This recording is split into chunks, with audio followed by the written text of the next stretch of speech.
good people. This is an emergency podcast. Fran and I are currently running a 2-part episode on affirmative murder. So we figured by the time we get to have this conversation, it will be weeks out. And not that it ever will become an irrelevant conversation, but we really wanted to strike while the iron is hot and really talk about what was burning us up. And we didn't want to have to do it and then put it out in August. Of course, I'm referring to the Sonya Massey murder. Absolutely tragic. Fran, I'm gonna go ahead and let you open up with your thoughts. Yeah, man. I think a lot of people didn't know. A lot of people that follow the show and follow the Instagram page, didn't know about the story, because I didn't know about the story until you posted it, and then I kind of went on Twitter, and then I was like, it was all over Twitter. Like immediately after, I saw you posting, then I went on there, and it was all. It's like you couldn't. There was no way you could miss. Yeah. The story. Well, the body cam footage had come out that Yeah. day. And what was, I don't know what the written story was, because I'm sure there were people that knew about this when it happened. Sure. Yeah. But when you see what you saw, right? It was the worst video of that kind. And I'm not really into the trauma porn and all that kind of stuff. I don't like to watch it. I know it feels like you need to watch it to feel it and give people the dignity of like understanding what they went through. But that one, if you want to put it as a genre, I guess, is for lack of a better term. 2020 aside, in Rodney King, whatever you want to say, that was a straight up murder. People can come out and justify all kind of stuff. This was one of those ones where you go, this was a murder. Like, this was a murder. This was not she reached for a screwdriver or they didn't know what was in his car. This was to me, and I'd love to hear your thoughts too. And to me, this was a point blank, like, brutal murder caught on camera. Yeah, man. Watching the video was it was a tough watch for sure, but to see that lady, whatever she was going through at the time, doesn't matter if she had some type of mental incident, what's what I want to say? I forgot the word I wanted to say. Like a breakdown or like she has an episode or some type of mental breakdown or have some type of mental disability is what I wanted to say. Because a lot of people when and I don't want to just, and I'm not going to say a lot of people meaning like except me, because I do the same thing where we watch these videos and these videos pop up on social media and we go, okay, well, I think the natural reaction for a lot of people and us, we go, okay, why did this happen and was it justified? And I think that we might have touched on this before, and I think that helps a lot of people sleep at night, because you see these videos like this one and you go, the first thing you go, okay, what happened? Why did the officer shoot? How did it escalate? Right. How did it escalate? Why, whatever the end result was, how did it get there? But you see this and you go, this shouldn't even have happened. It doesn't matter what she was going through. It shouldn't even have happened. This lady called for help and you give her a direct order. She follows the order. Then when she says a couple words, you get defensive and you're cussing at her and whatnot. You have somebody has a pot of water. I don't like to come on here and bash police, law enforcement. I don't. Yeah. I really don't. But when you see shit like this, these people get these jobs and they're like, I don't want to call them they're scared. I don't know what it is, right? But they get out on this job, and I commend the office. Obviously, there's bad apples out there. I commend law enforcement. It's a tough job. It's a scary job. You got your life on the line every night. Mm-hmm. But Miss Sonya has a pot of boiling water, and you're maybe 10 feet away. And what do you? And I want to take a step back because I want to lay out. I have the rundown of the night. Okay. Because I feel like it's important to give some context and like some of the facts, because I know we want to be passionate. But also, by the way, I say this a lot. I get a lot of my news on Twitter. Right. Obviously, of course. Yeah. whatever you see on social media, Twitter, you gotta take it with a grain of salt for me because you Yeah. don't know what's true and what's not true. Yes, because it's not really a correction, but I'll get into it. A lot of people are saying that she was having some kind of medical episode, and that might be true. But she called the police because she thought it was a prowler breaking into her car. Yeah. Now whether or not they were alarmed at how slow she was opening the door, or she seemed like she was out of it or a little hazy, is different than this wasn't a wellness check. This wasn't a lady that was they weren't there because she was having a mental episode. She Right. called them because she was like, I think somebody's in my backyard trying to break into my house. Right. But I mean, a lot of stuff. What some people can do is when she made the call about somebody breaking. Well, I saw somebody's breaking in her house. She thought somebody was breaking into her house.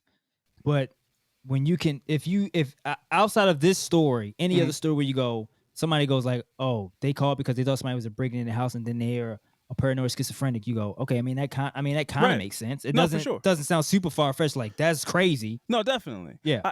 The reason I say that though, it's not anything personal towards what you said. It's just is like even in that, if that feels like a qualifier to be like, well, even if she was crazy, like she wasn't called. They weren't there under the impression of like, yeah, we're going out to this lady's house. She might be crazy. Like they were there because they were answering like a call for help about a prowler. She wasn't calling and saying like, I think I might be suicidal. I'm hearing voices. So even in that, when you go, oh, they were already on edge because she was displaying signs of not being well. Whatever they came to the conclusion of in the house, if they felt like she was acting erratic or whatever, they were there to help. So, I mean, for me, honestly, I'm like, I don't even know how they ended up in her house. When you get there, you check the scene out. There's no robber or anything. You take a report at the door and you go on about your business. For them to be in her home at 1 o'clock in the morning is crazy. But again, on July 6th, so just a few weeks ago, and I think that this was, I mean, not even I think, most news stories in the world were overshadowed by the Trump assassination attempt. So for me, obviously, the video footage didn't come out until a few days ago, but even hearing articles or, hashtags, you see people's names hashtagged on Twitter. I think the presidential cycle and the debates and then the assassination attempt overshadowed any of these calls in the streets of Illinois for like justice until the video came out. Because I had heard nothing about this. And this is like our wheelhouse. This is what we're tapped into. If somebody tagged us in something, I don't know. Like I really didn't catch anything if that happened, because people tag us in this stuff all the time. This is like what we talk about often on the podcast. So some people share information with us, and if this was shared to us weeks ago, I didn't see it because the world was just so crazy. But when you see a video like that, the world stops, and everything that was crazy, that was overshadowing a headline in the newspaper, that video trumps everything. But yeah, so like I said, on July 6th, earlier this month, Sonya Massey was shot by a sheriff's deputy in her own home in the early morning hours. They had responded to a call that she made to them about a potential prowler. Following checks of her backyard and surrounding area, at least 2 officers entered her home as part of the call. They went in there. They were asking for her ID and things of that nature to try to fill out the report or whatever the case was. While inside, one of the officers looks over at the stove and notices that it's on and there's a pot of boiling water on it. And he directs Sonya to go over and take the pot off the stove because and again, I want to make it clear to anybody who hasn't seen the video. I don't know who is. This video's everywhere, but this was not a hostile exchange, except on the funny enough, on the behalf of the officer who ends up shooting her. He was just very agitated. Like, yeah, let's get your ID. Maybe get your ID a little quicker. Like, get it out of the bag. Let's go. And then they ask, but when they ask her to take the pot off the stove, she's like, okay, yeah, sure, no problem. She's very soft spoken. 36 years old, by the way. This was not some older woman. This was a 36-year-old woman, bro. When I was a freshman in high school, she was a senior. Yeah. This is like insane. This is a peer. This is, I know she had a bonnet on and her robe, it's at nighttime, but this is a girl that, like, when the weekend comes, she throws that shit on and she goes out. She puts a freakum dress on. This is a young woman. Yeah. They tell her to take the pot off the stove. She goes and removes the pot from the stove, and the officers take a step back. One of the officers was Sean Grayson. He was the lead in the video. He was the one in the front. When she goes to take a step back, in this exchange, when she takes the pot off the stove and they take a step back, and she's like, why are you taking a step back? And they go, well, we don't want to get burning hot water all over us. And she, to me, and obviously everything is subjective. I would love to hear your thoughts. To me, made a poor joke. Not even a poor joke, just like a joke, maybe a reference to two white men. They don't know what the hell she's talking about. But they take a step back. She's got her pot of hot water, and they say, "Oh, well, we don't want to get burned." This is all the joking. This is all the energy of the exchange. Well, we don't want to get hot water, and she goes, "Oh yeah, well I rebuke you in the name of Jesus." And the guy goes, "No, he goes, what?" She goes, "I rebuke you in the name of Jesus." "No, the hell you don't," and draws his gun. Yeah. And immediately, when you talk about going from, what is that Drake song, 0 to 100, the way this went from haha, ooh boopy, doo haha, to like the most extreme gun to your face. And like, bro, I've never had a gun pointed in my face. But the idea that in all these stories, when we see these kind of things happen, and I've never seen anything like this happen, but anything similar, the idea that the onus is on the person who's there's a gun at their face to like, hey man, watch how you move and don't make any sudden movements and watch how you react and don't move too quick. It's like, I don't know what I would do. Especially if whether I'm holding the pot, there's all this back and forth about whether she had put the pot on the counter, if she had the pot in her hand, when she did and didn't. If I have the pot in my hand and somebody draws a gun down on me, I don't know the idea that it's like, now, hey, your move, and you better make the right one. It's like, it's so much pressure. Yeah. But, she immediately says, "I'm sorry." When he's like, "I will shoot you." He says, "I will shoot you in your face." She drops the pot. She says, "I'm sorry." And then he goes to lean over the counter, because there's an island in between them. When you said they were like 10 feet apart, it is. It's like, 5 to 7 feet. There's an island between them. Like, because she's in the kitchen and he's in the living room. So the divider is the island countertop. He leans over the countertop, and in other videos I've seen, when he leans over, because she's cowering on the ground. Yeah. She apparently still has the pot in her hand. I don't know. And maybe there was a move made to where it looked like the water, she was standing back up or something. And he shot her 3 times, one of which shot her in the eye, killing her over a pot of water. And one of the things that I found the most disgusting, before I turn it over to you, I'm hearing people say like, that's a deadly weapon. It's a weapon, calling it anything other than the pot of water. That's the point I was trying to make, where it's like, people will find a way. Obviously, this is terrible. People will find a way to kind of what makes them feel better. Mhm. It doesn't matter. It doesn't have anything to do with race. It doesn't have anything to do with any of that. They find out, they see the video of somebody getting killed, and they go, okay, what, like you said, what escalated this? And they go, in this case, like, well, she had a pot of boiling water. I mean, like, anybody would be scared to get burned, and like, I would never do that, so I wouldn't be in this situation. Yes. That's how a lot of people would think. I would never throw a pot of boiling hot water on a cop, so I would never die. Yep. And that's delusional, for one, but also the cope that you have to not want to side with a victim. I mean, I saw people saying, well, they were looking up, second degree burns. Like, if you get burned with water, your wounds can get infected, and if they get infected, you could die. So that makes this a deadly weapon.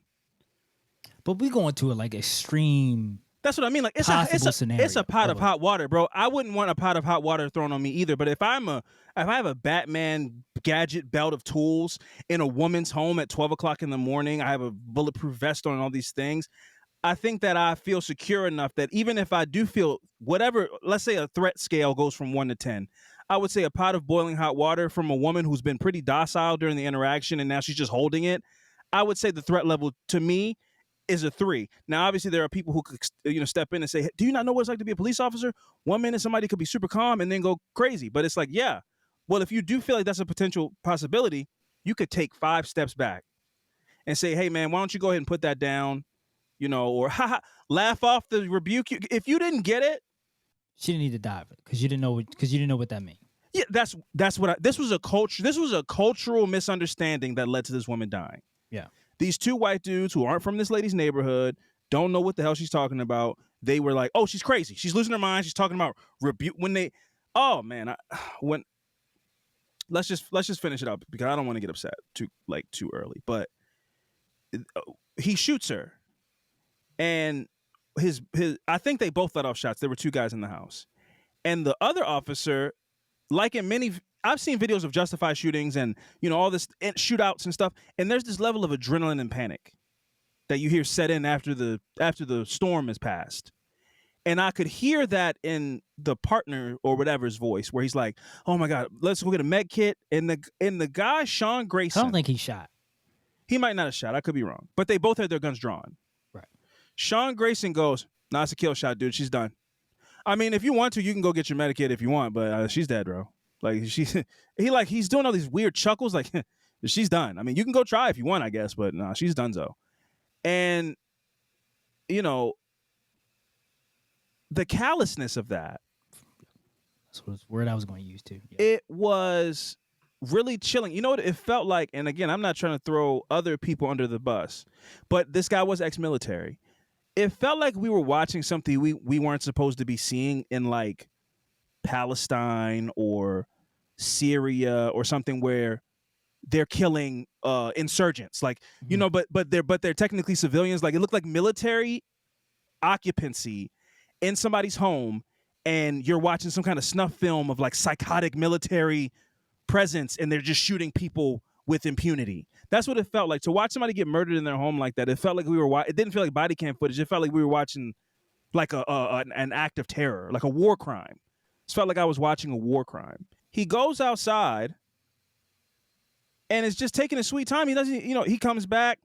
There's other people have now arrived in the scene. He's like, "Yeah, she looked like she's pretty dead. All right, I'm not even going to waste my my medical stuff then. I'm not even going to waste it."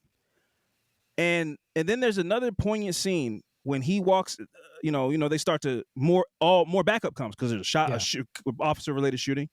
He walks out of that house with his camera on. When you see his camera angle, and like every cop on the lawn was like, they didn't know what to say. Right. And that was the part when he walks out.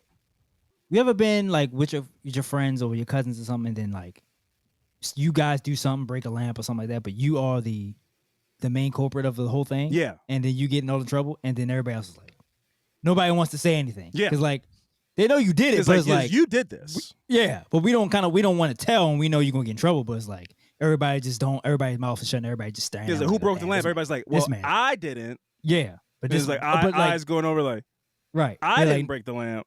Right. It was like, "Oh, we know you about to get your ass." Yeah. And we don't want to get out. There was all these whispers like, "You okay?" "Yeah, I'm all right, man." And you could tell he was qualifying me. "Yeah, this bitch is crazy, bro." "I'm all right. She just this bitch. Yeah, this bitch is crazy." But he was like trying to be tough. She came at me. Right. He's trying to be tough during the whole situation. And it's like, bro, you knew you were wrong. You know you did wrong. And then the sheriff comes in and was like, "Where's the gun?" And he's like, and you can tell after he got that answer, it was like, "Oh, there was no gun. It was a pot of water." And he was like, you could tell. He was like, "What?" He was like, "Oh, okay." It was a lot of that, like, "Oh, yeah, right, yeah." She came at me with it, man. What am I gonna? I don't want to get burned. I could get killed. She could have killed me. She came at me saying she was gonna rebuke me. He put so much sauce on it, and this is the dangerous thing to me about. Think about what the world was like. I mean, I know we were alive, but think about what the world was like before body cams. Yeah. Like when you could just say, we watched this with our own eyes. And if anybody could, if anybody's watching this saying she came at them with the water, you're lying. Like you are lying. But he said that in his report. And if there was no body cam, there would be more people able to go, well, they said she lunged at him with a pot of boiling hot water. Like, what if she threw it in his face? She could have tried to kill him. Clearly she was crazy. Justified shooting. Yep. It wasn't until the video footage, when you see it, is when you go, that's not what happened at all. And then if anybody's trying to describe this as that, you are being dishonest. It was one of the worst things I've ever seen. And like I said, this dude was so callous. He's calling her a bitch. Yeah. I read reports that said when he went to go render aid, he just took like a dirty dish towel off her countertop and stuck it in her eye because he shot her in the eye. He just really had no care for her as a person. To say you're not going to waste your medical equipment on somebody who's doing like sinus breathing, like she was doing those like snores of like death. Yeah. She was shot in the face. Like she wasn't going to survive. But the idea, like I said, I've seen so many videos of people who are like, we're in a shootout with somebody. The other person had a gun. Mm-hmm. And they shoot them, and they still like, "Oh, why'd you do that, man? Come on!" They're ripping their shirt open, trying to put pressure on, like trying to save their life. Yeah. They didn't want to shoot them. This guy seemed like he wanted to shoot her. To to tell somebody to go grab something off the stove and then shoot them for grabbing it off the stove, essentially. You know, I know there's some other steps in between that, but that's what happened. You guys are in this lady's home. Finish up your investigation and leave. So it's almost like I read that one of the spokespersons for the police department, because the guy was arrested, he was arrested immediately almost, like, and has been since, charged with first-degree murder. One of the police spokespersons likened it to if a police officer jumped in front of a car that was fleeing from a scene and then shot the car through the windshield. Mm-hmm. It's like, you could just let the car go. Yeah. You jumped in front of the car and then it's like, well, they tried to run me over. Like, no, you jumped in front of the car and then you shot the person's car. It's like, she had a pot of boiling hot water. It's like, so you couldn't tase her, back up and leave? Back up. Also, you've been trained, though. If you're ex-military, you've been trained, and you're law enforcement, you've been trained to, I'm sure they do reaction type of tests. So I'm sure that's like a thing where it's like reaction time is a thing. It was like, it's two of y'all. I mean, like, it's two of y'all and it's a pot of boiling hot water. It's a pot of boiling hot water. Yeah. Will it hurt? Yes. It's not deadly. But you're a cop, though. Yeah. This is your job. You get cops get shot up all the time. They get in fights and scuffles and all kinds of shit. But it's like it's a pot of hot water, man. Mm-hmm.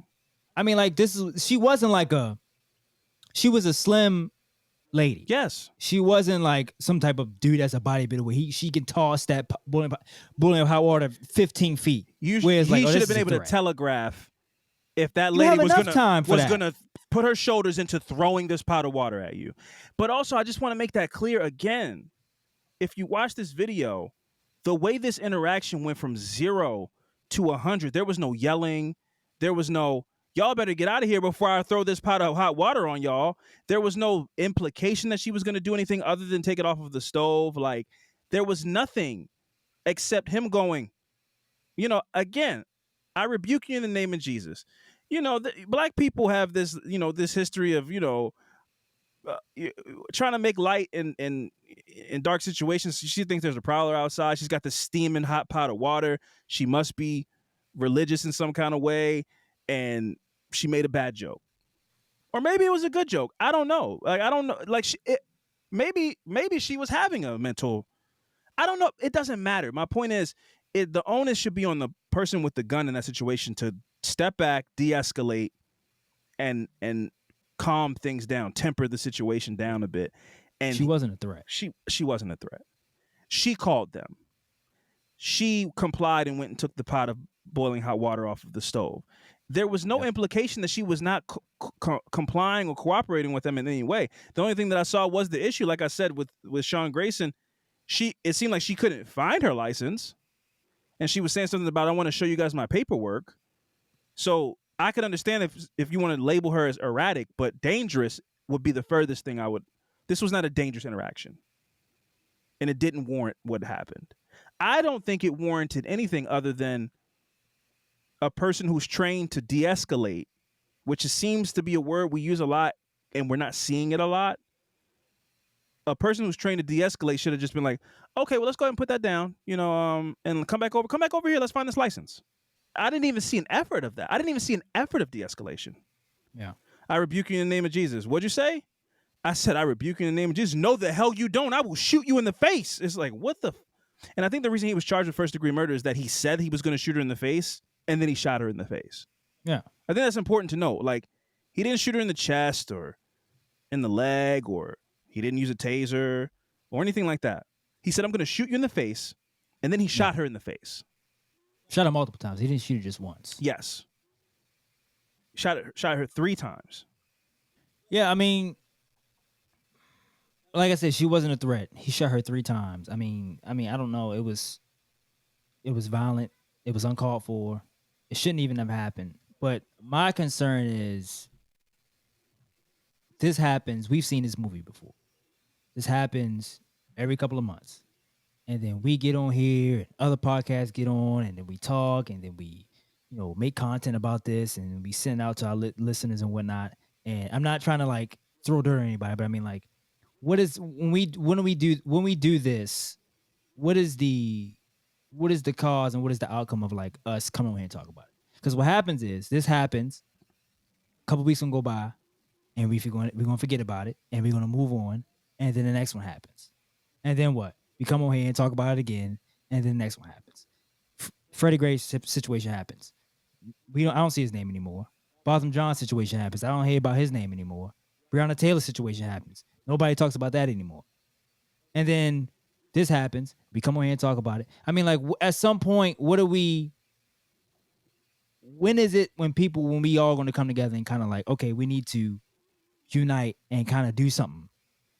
March, I don't know, protest, I don't something, but like this, what we do every couple of months, because this happens all the time, and it's not going to. Body cam, does it help? Sure, it helps, but is it changing anything? Because it's to me, it seems like it's not. It's like now we getting gruesome videos of after we hear about it, written about it in newspapers. Now we get to see it, and I think that's worse. Obviously, we get justice now, but I still think it's worse. I agree with you that it's worse in the sense that it's a little desensitizing. For sure. Where it's almost like you get used to it. Yeah. I don't think anybody should be used to seeing somebody's life leave their body. And I can say that I am. Like I said, this video was very gruesome, but this video made me sad. There was this specific sense of helplessness that made me sad, but I was not affected in a triggering or traumatic way from seeing a woman be murdered in her own home. It just made me sad. But I don't like that my first instinct wasn't to go, "Oh God, I can't even look at that." That's no longer my instinct. I've become desensitized to watching black bodies be murdered. And that's really sad. Yeah. But I agree with you, man. I mean, we obviously saw this in 2020 with the whole Black Square activism, people posting. And again, I'm not here to call people out either, because awareness is important too. Spreading awareness and saying people's names and, showing up for people and just spreading the story. That's important. But you're right. I mean, we've seen this story play out a bunch of times. And for me, I will say, this struck something in me to do something in the immediate future, which I will get into. But let's just go ahead and close out. What information I have.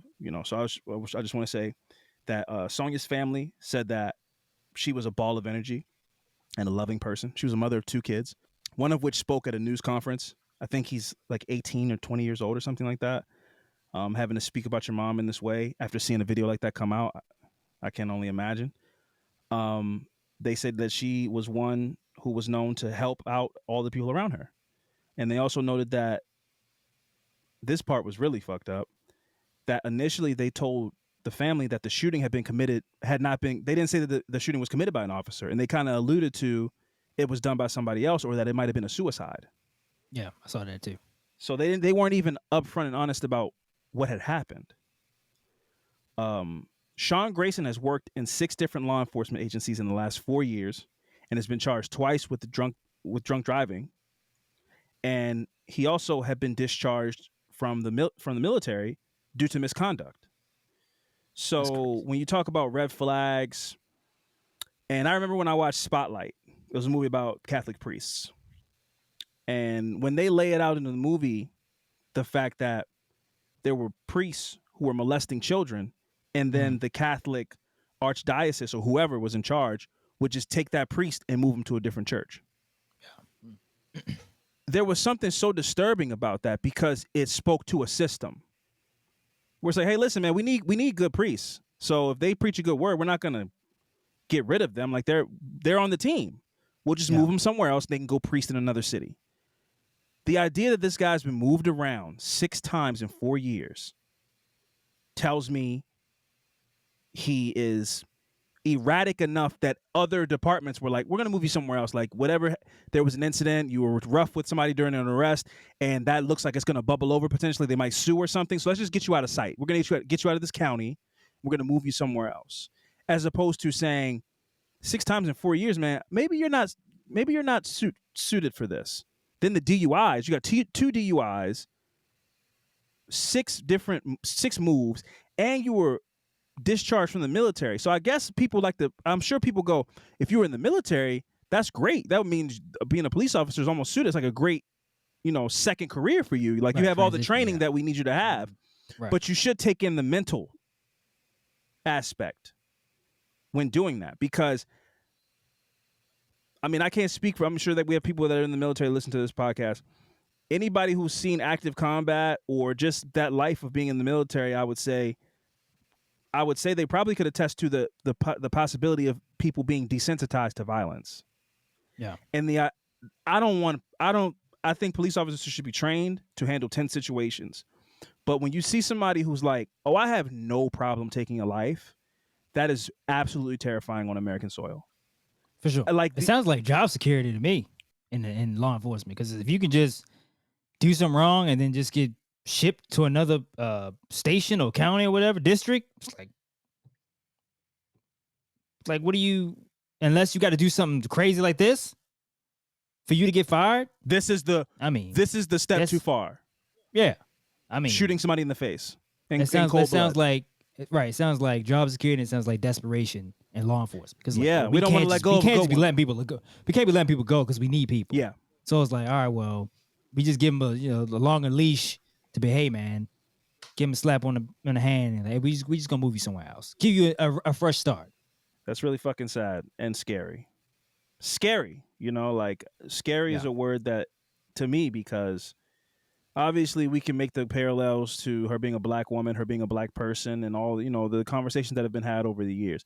But any person should be scared of this video. Like this should scare anybody. That's my whole thing. Is like, let's take it broader than police violence on black people. This was a person who called the police. They were in their home in the middle of the night, and the person who came that night, the police officer that came that night, just so happened to be an absolute psychopath. It could be that's crazy. It could be just that you're the luck of the draw, because I really genuinely believe that there is a. I mean, not even genuinely believe. I know for a fact that there are police officers who could be in that same situation who wouldn't have done the same thing. So that tells me this isn't training. This isn't like what you're supposed to do. That was something in that guy. I could tell by the way he spoke afterwards. I could tell by his body language. I could tell by his mugshot that they took, where he didn't look mad or scary. He looked empty. Yeah. And that's scary. Maybe he was, whatever shit he's been through. I mean, it's just hard to watch videos like this and, like you said, see somebody do something like this and just walk around nonchalant, like, well, she's dead. You want me to put the tape up? I'll put the tape up. Disrespect her and disrespect her and call her a bitch and all kinds of stuff. It's like, and to do that and to still go about your business and still sitting there trying to justify it immediately after you did it. Like, she was trying to come at me, bro. Like, and then it's like people looking at you like, bro, you going down. You know you're going down for this one. We've seen all the other crazy shit you've done, but this one is like, you took it too far on this one. And I said this before when we talked about one of the other many stories like this, was like, my favorite saying is like, for us black people, who do we call? Is what I like to say. Because if we call law enforcement and for help, and then it ends up we being killed when we called you for help. It's like, so who do we call for help then? Do we take stuff in our own hands? And then if we do that, we every name in the book. Animals, thugs, all kinds of shit. But it's like, when we call law enforcement, which you're supposed to do, and you grow up, you learn, call 911 when you need help, and it ends like this, it's like, that's why it's so much hostility against, especially in our city, against police. It's like, fuck them. Look what they do when we call them. Yeah, man, I agree.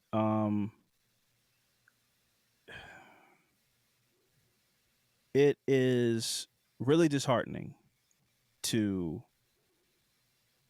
see stories like this.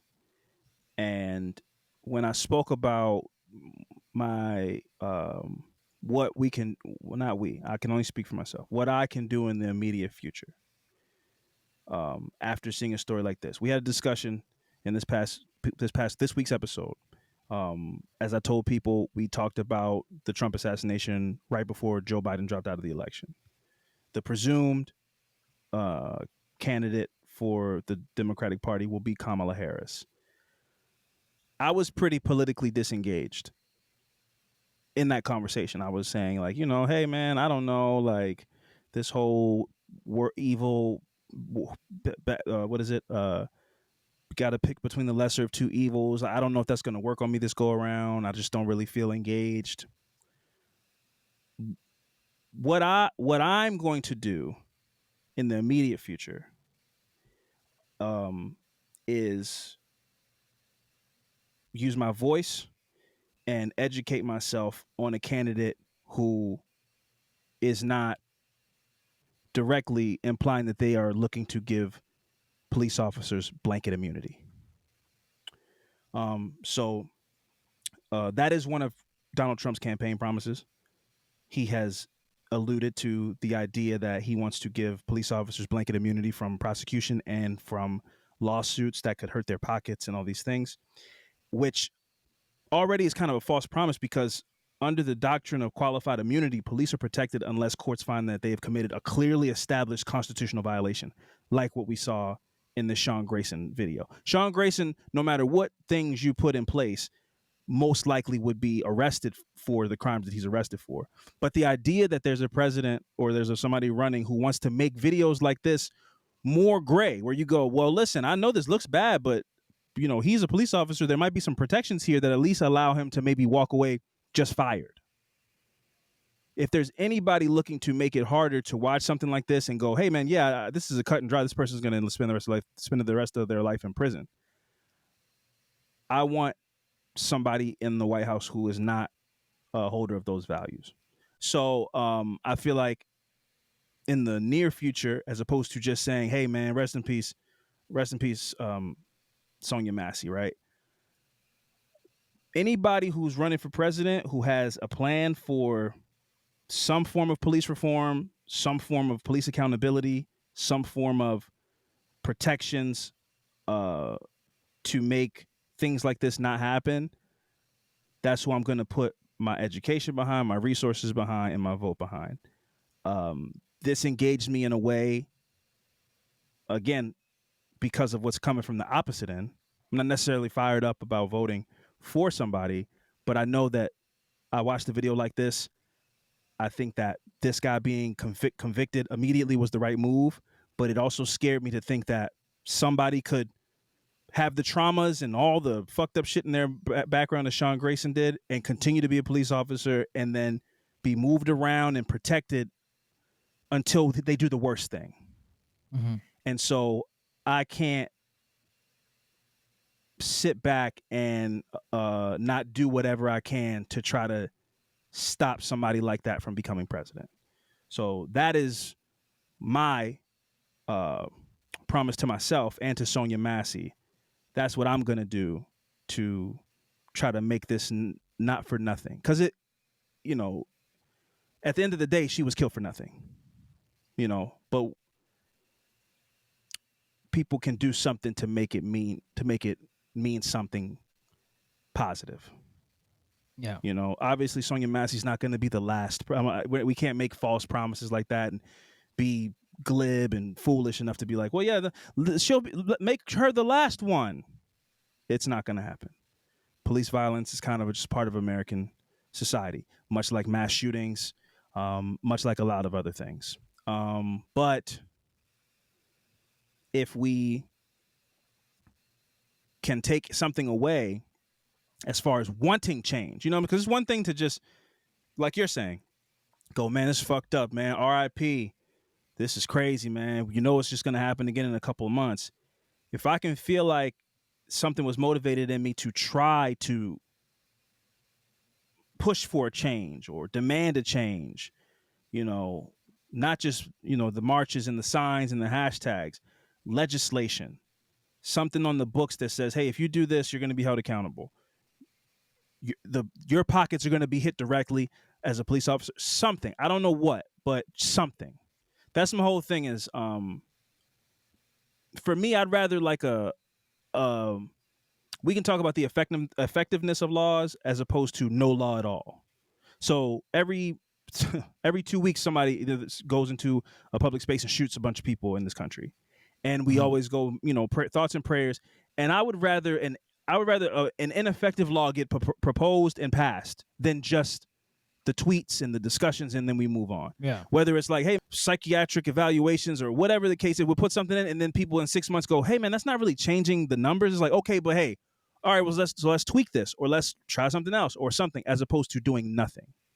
Right. So I'm about who is the candidate, and I don't even know if it's Kamala Harris, but I know it's not Donald Trump. So I'm about who is the person who's proposing change. Who is the person who's proposing, hey, man, this is a problem and we need to do something to try to fix it and mitigate it. Not the person who's saying, let's make it easier for this to happen by giving people more leash. And so that's my feeling. That's what my takeaway from this was. I would love to hear your thoughts, your final, opinion, and all of that. Yeah, man, I kind of said everything I had to say. And you said it well. I think we should all find some way to push for change. I don't know what it is. I don't think any of us know what it is. We can come over here and say, it's about who we vote and stuff like that. It's like, I really don't get into it because it's all propaganda to me. It's all a lie to me. So it's about who can. It's just. I don't know. I just don't like getting into political shit. For sure, I get it. It does. I just never get it. It was never nothing I really focused on until like Obama came into the spotlight, and it was like, oh well, having a black president may help change some shit that's going on in this world, and in the U.S. Mm-hmm. But I don't know what it is, man. I think, like you said, it's going to keep happening. Sometimes the only thing we can say is, condolences to the family and rest in peace to whoever the victim was. But I don't know what this story. I don't know what it drives me to do as far as like helping with change. I don't know what that is yet, and I think at some point maybe it'll come to me. But it sucks to hear these stories because like you see these stories and it's like that could have been any of us. Could have happened to any of us, and it just happened to her, unfortunately. And it's hard to watching a video like that. It's tough. It's tough for somebody like us to go about our day to be like, this could happen to any of us, man. That's the scary part. But I don't know what it is. I don't know what it is for me to what I want to make a promise to myself to help make change. I don't know what that is yet. Yeah. But hopefully it does come to me. And but I just want to tell you, you're doing it right now, in a way. Like you're using your platform to discuss something and give your feelings and your honest, raw emotions about it, and that is doing something. Saying her name, denouncing the actions. These are all important things to do. But also, I just want to say again, I'm not trying to make it dark, but it's important to perspective things out, right? And it's like when your car got hit, did you call the police or did you just file a report the next day? Yeah, you called the police. Yeah, I called. And what was that, like 1 o'clock? It was late, right? It was like 1, 2 in the morning. Yeah. And the idea that it's essentially the same scenario. You know what I mean? Like something happened to you out of your control. You needed help. So the police came out and made a report? Yeah. And of course you think nothing of it. Like I don't like when people try to make it out. Like I know people, protest and all these things, but police are a resource. So this idea that it's like, well, if you're anti-police, then don't call them when you need help. It's like, I'm anti-violence by police officers. I'm anti-stop and frisk. I'm anti, unwarranted search and seizures. You pulling people over and then using bullshit to try to get a dog search and just overstepping. I'm anti-authoritarianism. But if I think there's a burglar in my house, just the same way if I think there's a snake in my house, I call an exterminator. Right. You're the person to call. Yeah. I'm anti not doing your damn job. Because like when that happened to me outside of my house, and me and Steph talked about this. This came up maybe like a week ago. It was the feeling we both got was like this was a hassle. This was a annoyance. It was like, what somebody hit, what do you want me? I mean, I know it's late. I know you're I mean, but like this is your job. I'm not saying he had an attitude with me, but you can see it on his face. It was like he just couldn't be bothered. he didn't, but and it's like you hear paperwork. We call. I had Steph went up to the to the precinct or whatever it's called, office, and was like, hey, a business down the street has a camera, or are you guys at least trying to look? And it was like the guy told her was like, probably the person probably didn't do the paperwork because it's like, if that's, it's like, they're like, who are you? Yeah, it's like, what do you mean paperwork? Do the fucking paper. I mean, that's your job. So it's like, we don't like to do some of this shit because like theft or something, because it involves a lot of paperwork, and they usually just skip over that and kind of don't do that. And it was like, well, you come out here, it's 1 o'clock, 2 a.m, whatever, and you annoyed with us because somebody hit my damn car. Now you got to sit in your car and type a whole bunch of shit. You got to give us the incident report and all kinds of shit. And then now you guys was like, well, that I kind of did my part. It's like, no, man, you supposed to go figure out who hit my shit. For one, whoever hit it is driving under the influence. Yeah. I could have been in that. It could have been a night where we went out and I just wanted to sit in my car. I do that all the time where I just wanted to sit in my car and just be on my phone for a little bit. That could have been me in that fucking car. Like, and it's just, we call police and then we still feel like we are too much because we want you to kind of do your job. But it's like, oh, now, just like for her, it's probably the same way. It was like, it's early. You're describing the same tone. Yeah, it's like, it's early. They really were so annoyed by her. It's like, it's like, I mean, well, what do you want me to do? This is your job. I called you. I didn't tell you to come out here. Your dispatcher told you to come out. I mean, I didn't. I called for somebody. It didn't have to be you. It didn't have to be you. I mean, like, it's just like when we call, it's like, oh, I gotta fucking go ahead and pit up with this person or whatever, and then somebody says something that you don't understand, and then you go, I dare you. It's like, I know in her mind she went, what? Like, what do you mean? Like, I had a gun pointed at me before, and then the feeling you get, the thing where it's like they say time slow, that shit is true. You freeze up. You don't people. That flight or fight shit is only a handful of. I'm sure there's like a study for that. It's like only like a 5% of people are able to. They go to react. Fight yeah, mode? I think that needs to be like, because that doesn't happen for the normal person. You freeze up and you're like, what? And you go, what's happening right now? And I know for her it was like, what did I say wrong for you to get this reaction out of you, to get a gun pointed at me? I know that's what went through her mind in that split second. And that's terrifying, man. Yeah. And the other thing that was the other thing that's the most, seems like, I don't know personally, but what seems like could be the most terrifying, especially in a situation with police, is like, once that line is crossed, you don't know how to de-escalate a police officer. Right. So like, she didn't know what to say to go, no, it wasn't a threat. Like, you can put your gun away. So she had no time to do that. Exactly. There was no time. It's like, I don't need, so it's like, what do I do? Like, no, I don't, I'm sorry. Like, not even like, I was joking. What, like, what are you doing? And the first thing she could think to say was, I'm sorry. Like, I don't know what made you do that, but I'm sorry. Because again, like you said, fight or flight, you see a gun pointed at you. It's like, how do we get this to go back to 8 seconds ago? Yeah. How did we get here? So yeah, man, an emergency podcast felt necessary. Rest in peace to Sonya Massey, man. 36 years old, 2 kids. I hope that her family gets everything that they're entitled to for compensation. Her kids will never get to see her again. That's unbelievable. The trauma of seeing that as her child, and to see her child and see that he is a Gen Z, like on TikTok, he's seen it. You can't miss it. You can't miss it. So the idea that he's seen that, the trauma in that, the anger in that,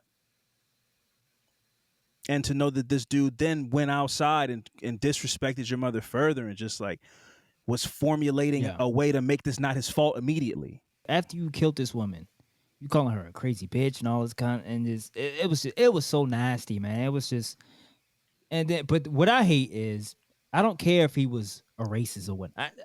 It does matter. It's irrelevant to me. But it doesn't. When I hear that, I go like, and people get up and show pictures of his tattoos and all this.